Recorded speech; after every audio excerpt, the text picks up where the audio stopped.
My name is Albin. I'm from Kosovo, Albania, and I currently live in New York City.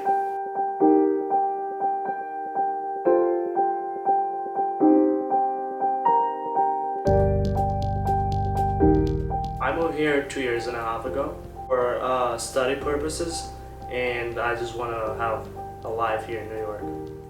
I identify with the Islam religion, or better say I'm a Muslim. The way I get started with Islam, it's because of the culture. So in my country, around 97% of the people are Muslim, and my family obviously was Muslim, so that's how I became Muslim. As a Muslim in Kosovo, it's pretty comfortable to live in, and I would say that my country has a very tolerant approach to all the religions. You can be whatever you want to be, you can choose whatever religion you want to, but being a Muslim in Kosovo is just it's so peaceful as it is. Islam itself, if you translate it from its original language, it basically means peace. So that's what people try to kind of preach over there. They try to make peace with each other. They try to develop the culture of Islam, and also they try to show not just the people that live in there, but they try to show all over the world what really Islam is, what the real Islam is. So my daily life in Kosovo with Islam was just, I will describe it with one word: it was great. So being a Muslim, when you're into the religion over there, you have to basically be straightforward in some rules that our God gave it to us through His Prophet, through Prophet Muhammad. So how do I live my life in Kosovo? It's basically, I really try to pray 5 times a day. I try to keep my diet to not eat or consume things that God forbidden me in the Quran. For example, I never drink alcohol before. I never eat pork, because these are basically the products that God forbids for the people and considers that these are bad things for humans, so we cannot consume it. The other one was I try to go to mosque every Friday, when basically all the Muslim people go to mosque together. They gather together and they pray for like an hour, and it was just peaceful. It's just a simple life that you want to do, and when you live on those principles, trust me, your life is way more healthier. So my experience with Islam living in New York, it kind of interfered me with some in some cases. What it does interfere me is basically in New York you have a lot of things to do. You have to go to school, you have to work. In my case, you have such a limited time. But being a Muslim, there is some obligations that you have to do it, because God gave you an obligation. God doesn't give you a suggestion, doesn't give you an opinion. He gave you an obligation. In my case,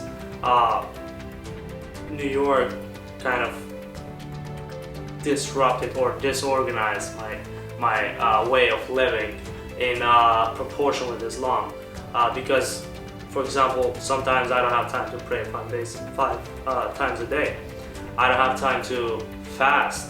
Basically, if you can't do something, you can compensate it with something else. For example, for me in New York, that I cannot fast with Ramadan anymore, I can compensate it by paying a meal to a poor people, paying a meal to somebody who doesn't have food on their table. And the other thing is that in New York there's not like too many mosques, which I can say, and sometimes I think people do not feel, really comfortable to go to a mosque in New York City. Not just in New York City, but in any other place where Islam is not a major religion. You hear a lot of cases that are happening right now around the world. You hear different scenarios of the people, you know what I mean? And then you can never be sure 100% on something. You're afraid that something can happen to you and all that stuff. It's different when you're in your country. You basically know the people, you know the local mosque that you go, and you're 100% more sure on that. But going to a mosque somewhere else, it's not that it's impossible, but it's just people have that fear on them that something might happen.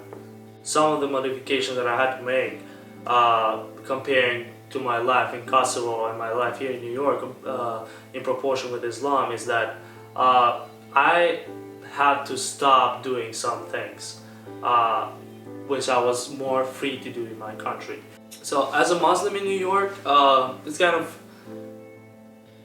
I'm telling the truth, right? When you tell people that are not familiar with Islam, are not familiar with Muslim people, they kind of see you with an eye that it doesn't look good. I truly understand people, because as a Muslim, we're not allowed to judge somebody else.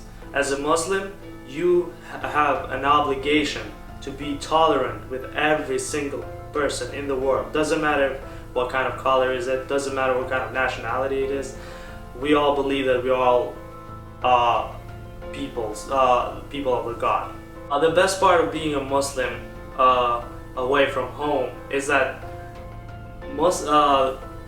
this religion teaches you the values of life.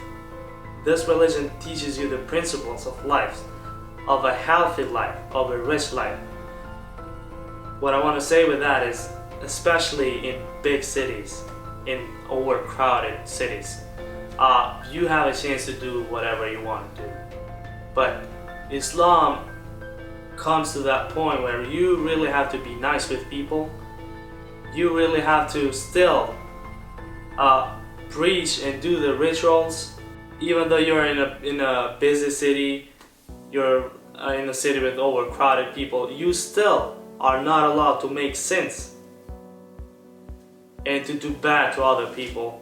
So I believe Islam helped me a lot in that proportion, with other people. So I really try to show that up, and I'm thankful that Islam is really my religion. And every time my mind goes on doing something that is not right for the society, I know that I have an obligation to God, and God forbidden me to do something that is not good for the people and for the world.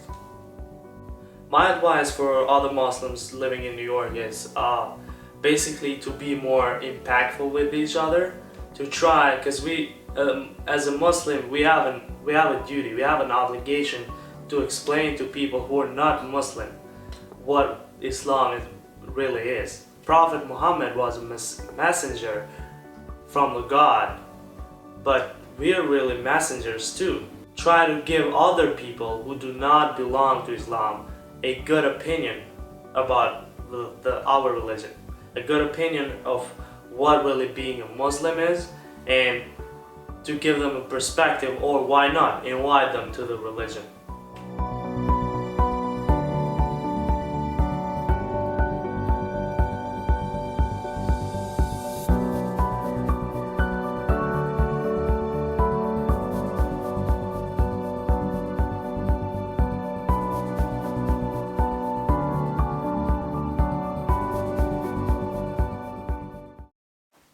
What were you saying? Islam is what?